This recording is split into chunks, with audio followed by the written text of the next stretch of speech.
انما يعمر مساجد الله من آمن بالله واليوم الآخر وأقام الصلاة وآتى الزكاة ولم يخش إلا الله فعسى أولئك أن يكونوا من المهتدين.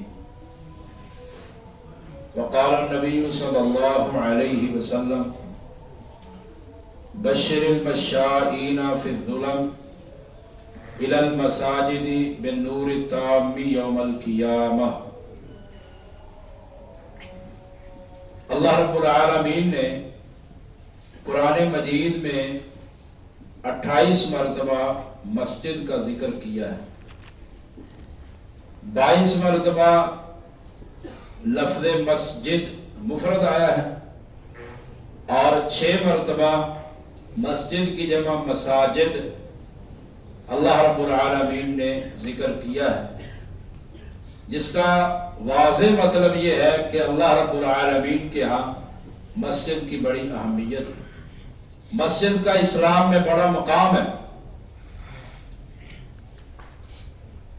مقام اس طرح ہے کہ جو مسجد کے ساتھ جڑ جاتا ہے، جس کا ربط تعلق مسجد کے ساتھ قائم ہو جاتا ہے، اس کی ہر حوالے سے تربیت ہو جاتی ہے. روحانی تربیت بھی ہوتی. روحانی تربیت مسجد سے کس طرح ہوتی ہے، یہ سب سے پہلے یاد رکھنے والی بات ہے کہ اسلام لانے کے بعد سب سے بڑا اور سب سے پہلا فریضہ نماز ہے. معاذ رضی اللہ تعالیٰ عنہ کو نبی صلی اللہ علیہ وسلم نے جب یمن کی طرف روانہ فرمایا گورنر بنا کر، تو آپ علیہ الصلوۃ والسلام نے کہا معاذ، جس قوم کے پاس تو جا رہا ہے وہ اہل کتاب ہے. لِيَكُنْ أَوَّلَ مَا تَدْعُوهُمْ إِلَيْهِ أَن يُوَحِّدُوا اللَّهَ. سب سے پہلی دعوت توحید کی ہونی چاہیے. آگے کیا فرمایا؟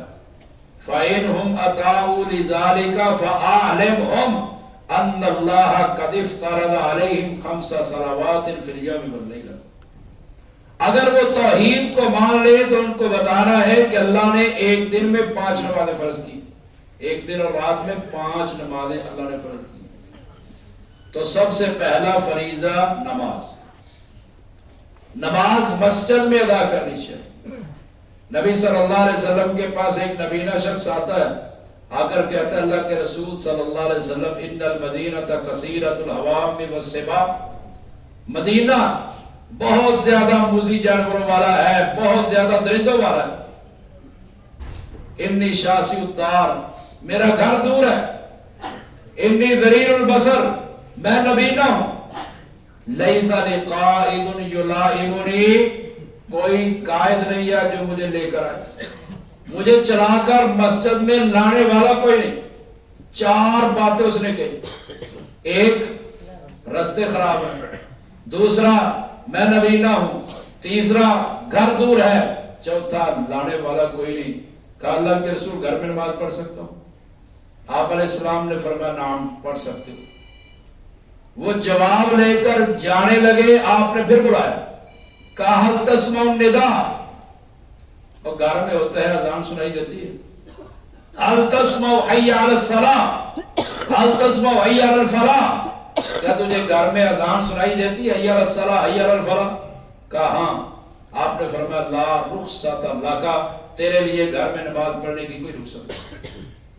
4 عذر ہیں بڑے بڑے، لیکن گھر میں نماز پڑھنے کی رخصت نہیں. تو سب سے پہلا فریضہ نماز وہ کہاں پر ادا کرنی ہے؟ مسجد میں. جب مسجد میں ادا کریں گے روحانی تربیت ہوگی. ایک بات انشاءاللہ اس کو تفصیل سے بیان کریں گے کہ مسجد سے جڑنے سے کیسے تربیت ہوتی ہے. روحانی تربیت ہوتی ہے. قرآن مجید سورۃ العنکبوت میں اللہ فرماتے ہیں ان الصلاۃ تنہی عن الفحشاء والمنکر، نماز بے حیائی سے روکتی ہے، برے کاموں سے، منکر کاموں سے روکتی ہے. ابو ہریرہ رضی اللہ تعالیٰ عنہ سے روایت ہے، سلسلہ صحیحہ میں موجود ہے. کہتے ہیں نبی صلی اللہ علیہ وسلم کے پاس ایک بندہ آیا، کہنے لگا اللہ کے رسول صلی اللہ علیہ وسلم ان فلانا یصلی باللیل ویصبح سارقا.